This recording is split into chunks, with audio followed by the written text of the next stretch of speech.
Hello everyone. तो हम आज स्टार्ट कर रहे हैं अपना क्लास 10th मैथ्स का चैप्टर नंबर 1 जो कि है रियल नंबर्स। तो हमें ये चीज़ तो पता ही है, अब तक मैथ पढ़ते पढ़ते ये चीज़ तो पता चल गई है कि मैथ्स के अंदर द मोस्ट इम्पॉर्टेंट थिंग क्या होती है, नंबर्स। बाकी सब चीज़ें ज़रूरी हैं बट सबसे इम्पॉर्टेंट चीज़ क्या होती है, नंबर्स। उन्हीं नंबर्स के बारे में हम जो है छोटी क्लासेस से लेकर 10th क्लास तक उन्हीं नंबर्स के बारे में हम जो है स्टडी करते हैं। उन्हीं नंबर्स में से एक नंबर हम क्या बोलते हैं, रियल नंबर्स। क्या बोलते हैं उन नंबर्स को, रियल नंबर्स। जैसे कोई भी नंबर मानो मैंने लिया 1 नंबर लिया, एक मैंने 1 एक नंबर है, मैंने लिया एक 2 3 4 5, या मैंने लिया √3, मैंने लिया 2/7, मैंने लिया 0.5। ये सारे क्या हैं, नंबर्स हैं। हमें पता है ये सारे के सारे क्या हैं, नंबर्स हैं। अब इन नंबर्स के लिए कुछ क्लासिफिकेशन भी चाहिए कि नंबर्स को हम अलग अलग डिफाइन कर सकें। हमें चाहिए क्लासिफिकेशन। तो इन नंबर्स को अलग अलग डिफाइन कैसे करें, वही हमें बताते हैं अब रियल नंबर्स। रियल नंबर वो है जो सारे नंबर्स को कंटेन कर रहा है। ये सारे नंबर्स रियल में आते हैं, लेकिन इसके कुछ टाइप्स हो गए। अब तक छोटी क्लासेस में हमने कुछ टाइप पढ़े थे, जैसे कि natural numbers, whole numbers, integers, और अब हमें पढ़ना है रियल नंबर्स, जिसके टाइप होते हैं अपने पास rational numbers and irrational numbers. ये चीज़ें हमें जो है पढ़नी है इसके अंदर। अब एक चीज़ आप समझो इसमें कि जैसे हमने ये स्टार्ट करना है, अब सबसे पहली चीज़ हम क्या समझेंगे कि नेचुरल नंबर्स क्या होता है। पहली चीज़ क्या समझनी है हमें, नेचुरल नंबर्स क्या होता है। नेचुरल नंबर्स में हमें पता है कि एक बार के लिए अगर आप फ्रैक्शन, डेसिमल और नेगेटिव नंबर्स को भूल जाओ, किन्हें भूलना है, फ्रैक्शन वाले नंबर्स को, डेसिमल वाले नंबर्स को एंड नेगेटिव नंबर्स को और ज़ीरो को, तो वो सारे नंबर जो बच जाते हैं वो होते हैं नेचुरल। जैसे अपने पास 1 है, 2 है, 3 है, 4 है और इनफाइनाइट तक के नंबर्स जो हैं अपने पास, ये सारे क्या होते हैं, नेचुरल होते हैं। क्या कंडीशन है इन नेचुरल नंबर्स की, हमें इनमें नेगेटिव नंबर्स नहीं लेने, हमें इसमें ज़ीरो नहीं लेना, हमें इसमें फ्रैक्शन वाले नंबर नहीं लेने, हमें इसमें डेसिमल वाले नंबर नहीं लेने। वो सारे क्या हो जाएंगे, फिर नेचुरल हो जाएंगे।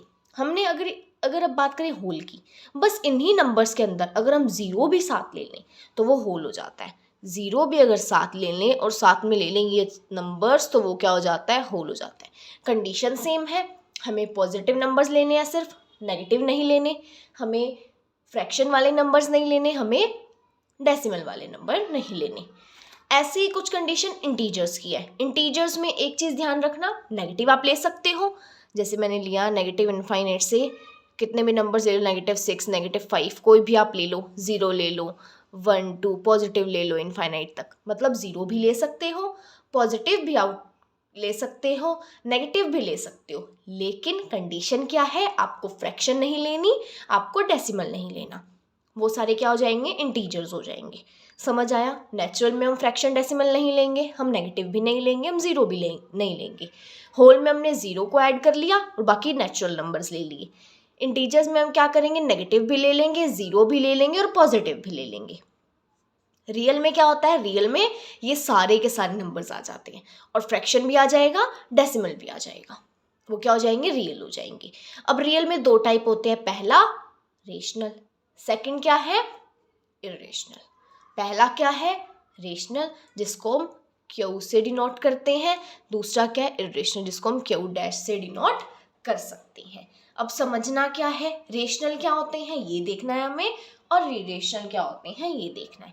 देखो अब तक जो है, अगर आपने कभी इनके बारे में पढ़ा हो तो आपको एक चीज़ बोली जाती है कि जो नंबर्स हम p/q की फॉर्म में एक्सप्रेस कर सकते हैं, कंडीशन क्या है कि क्यू नॉट इक्वल टू 0 होना चाहिए, तो अपने पास वो नंबर क्या होगा, रेशनल होगा।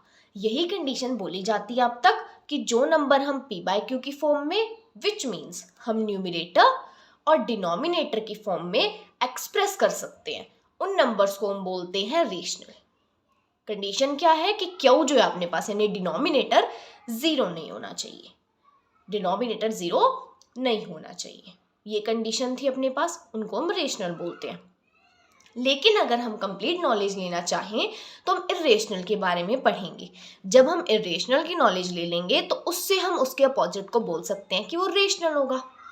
फॉर एग्जाम्पल, अगर मैं आपको रेशनल का एग्जाम्पल दूं तो आप कोई भी फ्रैक्शन लो, आपको जो पी बाई क्यू की फॉर्म में दिख रही है, जहाँ पे क्यू नॉट इक्वल 0 है, आपके पास वो नंबर रेशनल होगा। लेकिन पूरी कंप्लीट नॉलेज के लिए हमें इरेशनल जानना जरूरी है। इरेशनल में क्या होता है? इरेशनल में आप डायरेक्ट ये नहीं बोलोगे कि पी बाई क्यू की फॉर्म में जो नहीं हो सकता वो इरेशनल है, ऐसा नहीं बोलोगे।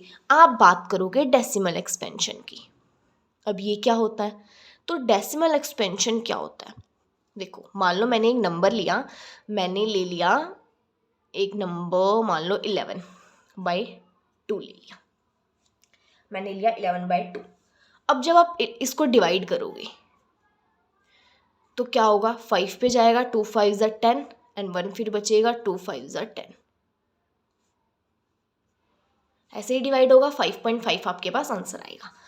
ये जो कोस्टेंट है इसको क्या बोलते हैं? हम इसको बोलते हैं कोस्टेंट। ये कोस्टेंट होता है ना, जब हम डिवाइड करते हैं तो ये जो अपने पास ऊपर आता है इसको हम बोलते हैं कोस्टेंट। ये जो हमने करा है इसको हम क्या बोलेंगे? इसको हम बोलते हैं डेसिमल एक्सपेंशन। जो ये डिवाइड करने पे ये चीज़ अपने पास आ रही है इसी को हम बोलते हैं डेसिमल एक्सपेंशन। आया समझ? इसको क्या बोलेंगे हम? Decimal expansion. अब इरेशनल चेक करने के लिए हमें कोई नंबर पता लगाना है कि क्या वो रेशनल है या क्या वो इरेशनल है। We will check the decimal expansion of that number. उस नंबर की क्या डेसिमल एक्सपेंशन आ रही है। मान लो कोई नंबर आपको फ्रैक्शन में मिला, आपको उसकी डेसिमल एक्सपेंशन चेक करनी पड़ेगी फॉर फाइंडिंग आउट कि वो रेशनल है या इरेशनल। Got it? समझ आया? बिल्कुल ठीक। अगली बात क्या करेंगे हम इसमें? चेक कैसे करें? हमने पता चल गया हमें डेसिमल एक्सपेंशन क्या होती है। मैंने अभी ये नहीं बताया कि ये 11/2 रेशनल है या इरेशनल। अभी देखेंगे अकॉर्डिंग टू कंडीशंस। तो दो कंडीशन अपने पास होती हैं, दो कंडीशंस अपने पास होती हैं for a number to be irrational. दो कंडीशन है। First one is decimal expansion अपने पास नॉन टर्मिनेटिंग होनी चाहिए। अब ये नॉन टर्मिनेटिंग क्या है अभी रुको बताते हैं। और दूसरी नॉन रिपीटिंग या नॉन रीअकरिंग होनी चाहिए। अब इसका क्या मतलब है? अगर किसी डेसिमल एक्सपेंशन में ये दोनों बातें सेटिस्फाइड है, क्या अगर किसी डेसिमल एक्सपेंशन में ये दोनों ही बातें सेटिस्फाइड है तो ही उस नंबर को हम इरेशनल बोलेंगे। अगर एक भी बात नहीं अपने पास हो पा रही है तो रेशनल में चला जाएगा। अगर दोनों सेटिस्फाइड है तो हम बोल देंगे that number is irrational. Clear इतना? अगर दोनों सेटिस्फाइड है तो दैट नंबर इज इरेशनल। दोनों में से एक भी अगर नहीं हुआ तो वो रेशनल। मतलब दोनों ही कंडीशन हमें इरेशनल के लिए चाहिए ही चाहिए। देखें, देखते हैं। देखो, सबसे पहले मैंने क्या बोला? Non terminating. अब ये क्या है? नॉन टर्मिनेटिंग का मतलब जो रुके ना। क्या ना करे? रुके ना। रुके ना का क्या मतलब? जब हम डिवाइड करते हैं कई बार आंसर क्या होते हैं, आप बोलते हो कि मैम ये तो ना रुक ही नहीं रहा, ये चलता ही जा रहा है। अपनी टीचर को क्या बोलते हो स्कूल में कि ये तो चलता ही जा रहा है, आंसर तो एक जगह पे रुक ही नहीं रहा। जैसे मैंने इसको डिवाइड किया, ये यहाँ तो स्टॉप हो गया, लेकिन कई बार क्या होता है वो आंसर चलता ही जाता है, वो स्टॉप ही नहीं होता, उसका कोई एंड ही नहीं आता। आप क्या बोलते हो? वो तो चलता जा रहा है, वो रुक नहीं रहा है, डेसिमल पे आगे आगे आगे नंबर्स आते जा रहे हैं, तो उसको हम क्या बोलते हैं? Non terminating. यानी रुक नहीं रही है डेसिमल एक्सपेंशन। आप डेसिमल लगाने के बाद भी अपने पास जो कोशेंट है वो रुक नहीं रहा। और नॉन रिपीटिंग का क्या मतलब है? कि नंबर्स रिपीट नहीं हो रहे, नंबर अलग अलग आ रहे हैं। नॉन रिपीटिंग मतलब नंबर रिपीट भी नहीं हो रहे। समझ आया कि नंबर रिपीट भी नहीं हो रहे? जैसे मैं आपको बोलूँ कि एक नंबर है अपने पास कि 0.5674321 ऐसे ऐसे चलता जा रहा है, ना तो नंबर्स रिपीट हुए, 5 4 3 6 अलग अलग है ना, नंबर रिपीट भी नहीं हुए अपने पास, और अपने पास क्या है? रुक भी नहीं रही है। तो विच मीन्स वो नंबर अपने पास जो है इरेशनल होगा। मतलब दोनों कंडीशन हमें सेटिस्फाइड चाहिए, दोनों कंडीशन हमें सेटिस्फाइड चाहिए। फॉर एग्जाम्पल, मैं आपके पास बात करूँ अगर पाई की, पाई की अगर मैं एग्जैक्ट वैल्यू की बात करूं तो वो कुछ होती है 3.1415 आई थिंक। एक बार आप चेक कर लेना, ऐसे आगे आगे चलती जाएगी, ये रुकती नहीं है। रुकती नहीं का क्या मतलब? वो नंबर जो है डेसिमल एक्सपेंशन जो है वो नॉन टर्मिनेटिंग है, और नंबर रिपीट भी नहीं होते, नंबर अलग अलग आते जाते हैं। तो इसका क्या मतलब हुआ? कि नॉन रिपीटिंग भी है ये डेसिमल एक्सपेंशन। तो विच मीन्स कि ये नंबर अपने पास जो पाई है वो क्या है, एक इरेशनल नंबर है। ये कन्फ्यूजन होती है बच्चों को कि पाई की वैल्यू तो 22/7 है, क्या बोलते हैं कि 22/7 है पाई की वैल्यू तो, लेकिन फिर भी ये इरेशनल कैसे है, ये कन्फ्यूजन दूर करते हैं हम सबसे पहले। पाई एक 22/7 होते हुए भी इरेशनल क्यों है, तो पहले मैं आपकी कन्फ्यूजन दूर करूं कि पाई की एग्जैक्ट वैल्यू 22/7 होती ही नहीं है, ये एक अप्रॉक्सीमेट वैल्यू है। पाई की जो वैल्यू 22/7 है ये अप्रॉक्सीमेट वैल्यू है। एग्जैक्ट वैल्यू ऑफ पाई 3.1415 कुछ होती है, लेकिन 22/7 को हम अप्रॉक्स मानते हैं फॉर आर कन्वीनियंस। समझ आया, हम अपने फायदे के लिए, हम अपने अकॉर्डिंग जो है पाई की वैल्यू अप्रॉक्सीमेटली 22/7 लेके चलते हैं, लेकिन ये एग्जैक्ट वैल्यू नहीं है। तो पाई क्या है अपने पास, इरेशनल नंबर है। अब अगर मुझे चेक करना हो कि 22/7 कैसा नंबर है, तो हम क्या चेक करेंगे, हम चेक करेंगे डेसिमल एक्सपेंशन। डेसिमल एक्सपेंशन कैसे, हम इसको करेंगे डिवाइड। ये 7 हुआ, 7 3 = 21 7, देन ये फिर 2, 7 2 = 14, ठीक है ना, ये फिर 6 आ जाएगा। ये समझ आए, देखो ये ना आगे आगे ऐसे चलता जा रहा है, ये चलता जा रहा है। आपके पास क्या आंसर आएगा मैं बताती हूँ, देखो आंसर आएगा आपके पास 3.142857। फिर से नंबर रिपीट हो जाएंगे, 142857 142857, ये ऐसे ऐसे रिपीट हो रहे हैं। क्या मतलब हुआ, यहाँ पे ये रिपीटिंग डेसिमल एक्सपेंशन है, नंबर्स वही सेम के सेम आए जा रहे हैं, 142857 142857 142857, यही नंबर्स जो है वो रिपीट होते जा रहे हैं। कैसी डेसिमल एक्सपेंशन है, this is a repeating decimal expansion. और ये नॉन टर्मिनेटिंग भी है, कैसी है, नॉन टर्मिनेटिंग। नॉन टर्मिनेटिंग मतलब रुक नहीं रही है, आगे चलती जा रही है। डॉट डॉट डॉट मैंने क्यों लगाया कि आगे चलती जा रही है, मतलब क्या हुआ, अब कंडीशंस चेक करो, क्या इनमें से दोनों कंडीशन सेटिस्फाइड है, नहीं है। फर्स्ट वाली तो हो गई कि नॉन टर्मिनेटिंग, बिल्कुल ठीक है, लेकिन सेकंड वाली क्या थी, नॉन रिपीटिंग, बट यहाँ तो रिपीट हो रहे हैं नंबर्स। क्या मतलब हुआ कि इरेशनल वाली कंडीशंस में से एक कंडीशन सेटिस्फाइड नहीं है, इसका मतलब ये नंबर इरेशनल तो है नहीं, तो उसका अपोजिट नंबर क्या हो सकता है, रेशनल। इतनी बात क्लियर हुई। सिंपल लॉजिक है, जिसमें p बाय q की फॉर्म में एग्जिस्ट करे अपने पास, q नॉट इक्वल टू 0, वो रेशनल। इरेशनल चेक करना है, या तो जस्ट इसका अपोजिट आप बोलोगे, या साफ सीधी बात ध्यान में रखो आप कि जब आप डिवाइड करोगे नंबर को तो उसकी डेसिमल एक्सपेंशन है आपके पास non terminating and non repeating होनी चाहिए। और एक चीज़ 11/2 तो हमने ये समझने के लिए लिखा था ना यहाँ की डेसिमल एक्सपेंशन क्या होती है, लेकिन 11/2 is also a rational number. कैसे, देखो p बाय q की फॉर्म में लिख पा रहे हो, हाँ जी लिख पा रहे हैं। और 11 को जब आप 2 से डिवाइड करोगे डेसिमल एक्सपेंशन क्या आएगी, 5.5, जो कि क्या है, एक टर्मिनेटिंग एक्सपेंशन है। टर्मिनेटिंग मतलब रुक गई है, आगे चलती नहीं जा रही, रुक गई है, तो मतलब पहली ही कंडीशन सेटिस्फाइड नहीं है, which means this is a rational number. ये सिर्फ समझाने के लिए मैंने लिखा था कि डेसिमल एक्सपेंशन होती क्या है। ठीक है, अब कुछ और एग्जांपल देखिए रेशनल का। जैसे मैं लूँ आपके पास √3 को जब आप सॉल्व करोगे तो उसकी डेसिमल एक्सपेंशन में भी ये दोनों चीज़ें सेटिस्फाई होंगी। आप बात करोगे √5 की तो भी दोनों होंगी, लेकिन जब आप बात करोगे √4 की तो उसका आंसर तो 2 होता है, जिसको हम 2/1 लिख सकते हैं, तो वो क्या है, रेशनल है। ऐसे ही आप बात करोगे √16 की तो उसको हम 4/1 लिख सकते हैं, तो वो रेशनल है। इतनी चीज़ आपको क्लियर है, बिल्कुल क्लियर है। एक चीज़ में कोऑपरेट करना, ध्यान से समझते चले जाना, क्लियर होता जाएगा।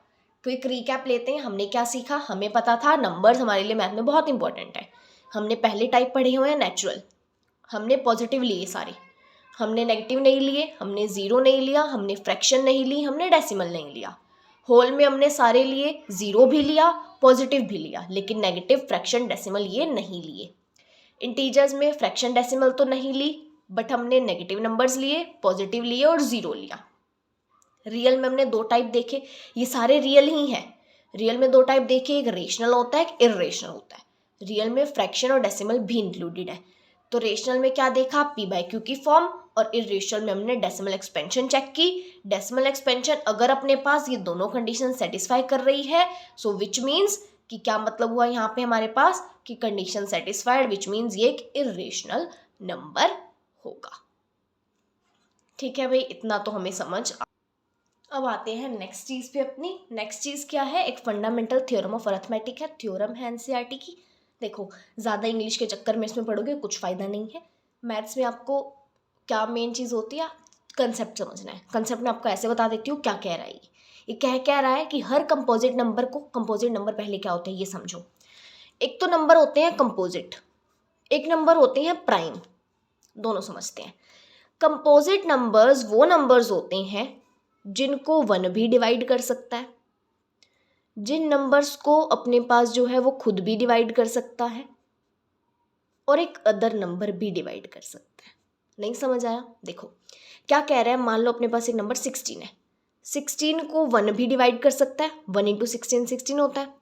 16 को खुद भी डिवाइड हो सकता है, ये अपने टेबल पे जा सकता है, बिल्कुल अपनी लैंग्वेज में बोलो भाई, 1 से हो सकता है। 16 के टेबल में भी आता है, 1 के टेबल में भी आता है और एक दूसरे के टेबल में भी आता है। दूसरा मतलब 2 में आ रहा है, 4 में आ रहा है, 8 में आ रहा है ना।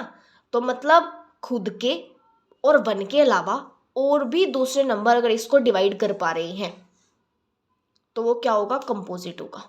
कंप्लीट डिवाइड की बात की जा रही है यहाँ कि 1 और खुद के अलावा और भी नंबर अगर डिवाइड कर पा रहे हैं तो वो नंबर कंपोजिट होगा। फॉर एग्जाम्पल मैं आपको दूं अगर एक और, 9 इज़ अ कंपोजिट नंबर। 9 को प्राइम में ले लेते हैं स्टूडेंट्स, ऐसा नहीं है, 9 is a composite number. Composite कैसे, 1 भी 9 को डिवाइड कर सकता है, 9 खुद भी अपने आप को डिवाइड कर सकता है और 3 भी 9 को डिवाइड कर सकता है। समझ आई ये चीज़? अब इसके अपोजिट में प्राइम होते हैं। प्राइम में क्या होगा कि 1 से भी डिवाइड हो जाएगा, खुद से भी डिवाइड हो जाएगा, लेकिन अदर नंबर से नहीं होगा, अदर से नहीं होगा। जैसे मैं लूँ यहाँ पे 3, 2, 5, 7, ये क्या है, प्राइम है। 3 1 से डिवाइड हो सकता है, खुद से हो सकता है, लेकिन और कोई ऐसा नंबर नहीं है जो 3 को डिवाइड करते। 2 1 से हो सकता है, इटसेल्फ से हो सकता है। 5 1 से हो सकता है, इटसेल्फ से हो सकता है। 7 भी ऐसे ही है। ये चीज़ क्लियर हुई?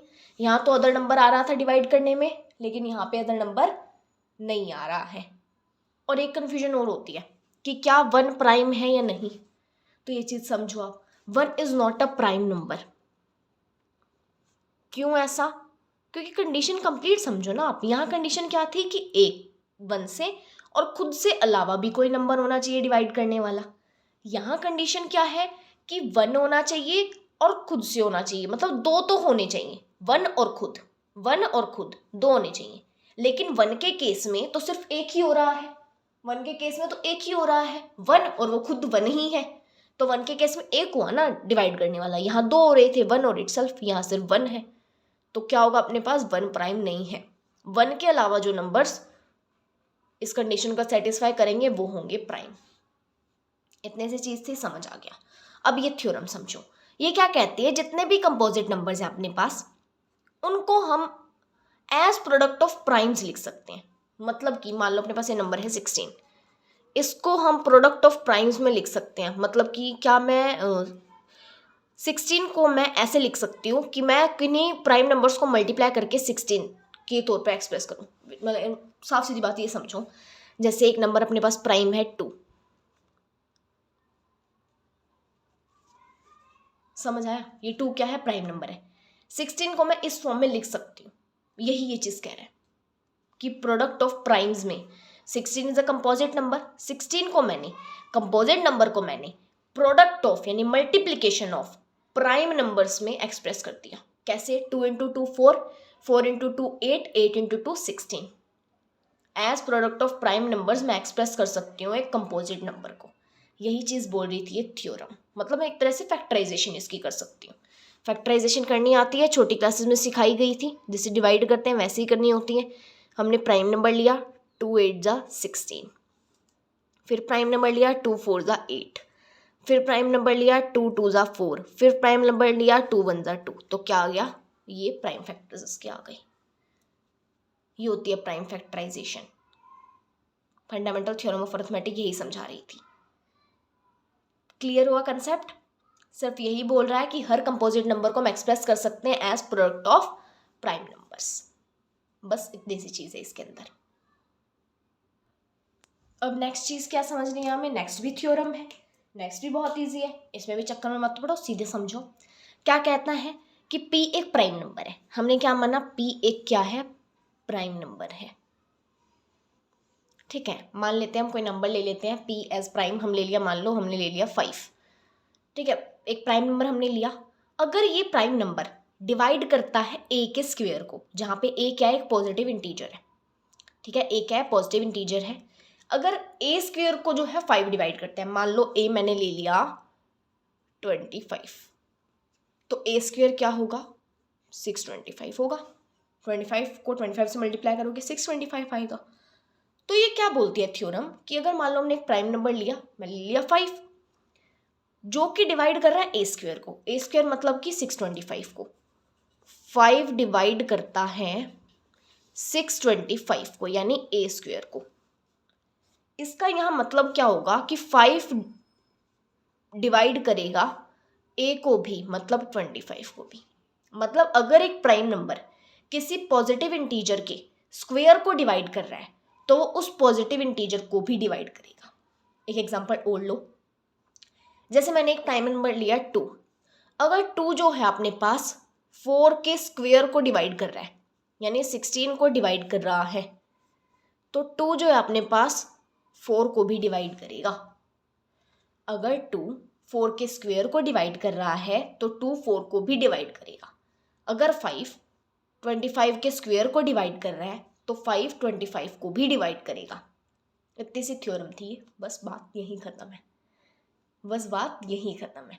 अब आता है अपने पास कंसेप्ट एलसीएम का, यानी लीस्ट कॉमन मल्टीपल। HCF यानी हाईएस्ट कॉमन फैक्टर। ऐसे ना न्यूमेरिकल क्वेश्चन आते हैं स्टेटमेंट वाली। स्टूडेंट्स को क्या कन्फ्यूजन होती है कि एलसीएम निकालना है या HCF निकालना है, पता ही नहीं चलता भाई हमें। तो ये कन्फ्यूजन आपकी अब दूर हो जाने वाली है। कैसे? देखो, पहले ये समझो एलसीएम है क्या, HCF है क्या। मान लो मैंने लिए 2 नंबर्स। मैंने क्या लिए? 2 नंबर लिए। मैंने एक ले लिया नंबर 12, एक नंबर मैंने ले लिया 18। फैक्टर्स आपको पता है क्या होते हैं? फैक्टर्स वो होते हैं जो इस नंबर को डिवाइड करते हैं। जैसे 12 के फैक्टर्स होंगे, 1 12 को डिवाइड करता है, 2 करता है, 3 भी करता है, 4 करता है, देन 6 करता है। 18 के देखो तो 1 करता है, 2 करता है, 3 करता है, एंड देन 6 करता है और 9 करता है। ठीक है, 2 9 से 18 होता है, 3 6 से 18 होता है। ऐसे ही 2 6 से 12 होता है, 3 4 से 12 होता है। ये नंबर जो है 12 और 18 को डिवाइड कर रही हैं। इतनी चीज़ क्लियर हो गई। नेक्स्ट हमें चीज़ क्या देखनी है? इनके मल्टीपल्स। मल्टीपल मतलब साफ सीधी बात टेबल समझ लो आप, लेकिन इसका मतलब ये नहीं है कि 10 तक ही लेंगी, आगे भी टेबल होते हैं। 11 12 13 आगे भी टेबल होते हैं। मेरा मतलब ये है कि ऐसा नहीं होता कि 12 का टेबल 120 पे ख़त्म हो जाएगा, 12 इंटू 10 पे ख़त्म हो जाएगा। आगे भी होता है 12 इंटू 11, 12 इंटू 12, ऐसे भी होते हैं। तो वो आगे भी लेने हैं आपको। मल्टीपल इनफाइनाइट होते हैं, फैक्टर्स लिमिटेड है, मल्टीपल्स इनफाइनाइट होंगे। जैसे 12 के मल्टीपल देखो तो 12 का टेबल लिख दो। ठीक है, 18 के लिखूंगी, ऐसे बहुत आगे चलते जाएगा। अब आपको निकालना क्या है? एलसीएम, मतलब कि लीस्ट कॉमन मल्टीपल। नाम में ही देखो, लीस्ट का मतलब छोटा, सबसे छोटा। कॉमन का मतलब जो दोनों में आए। मल्टीपल मतलब ये जो हमने लिखे हैं ये मल्टीपल्स हैं। इनमें कॉमन मल्टीपल सबसे छोटा कौन सा है? सबसे छोटा कॉमन कौन सा है इनमें? ये देखो, सबसे छोटा कॉमन ये 36 है। सबसे छोटा कॉमन क्या है इसमें? 36 है। ये देखो, ये 36 क्या है? सबसे छोटा भी है, कॉमन भी है और मल्टीपल भी है। ये निकालना था सबसे छोटा कॉमन मल्टीपल, निकाल दिया 36। हाईएस्ट कॉमन फैक्टर मतलब फैक्टर्स में से सबसे हाईएस्ट कॉमन होना चाहिए। सबसे हाईएस्ट कॉमन कौन सा है? ये 6।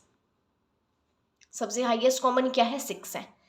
और लीस्ट में कॉमन मल्टीपल कौन सा? 36। इसमें कंफ्यूजन नहीं होना चाहिए आपको कि एलसीएम, कि भाई एलसीएम में तो लीस्ट था तो ये बड़ा कैसे आ रहा है एचसीएफ से। ऐसा नहीं होना है कंफ्यूजन।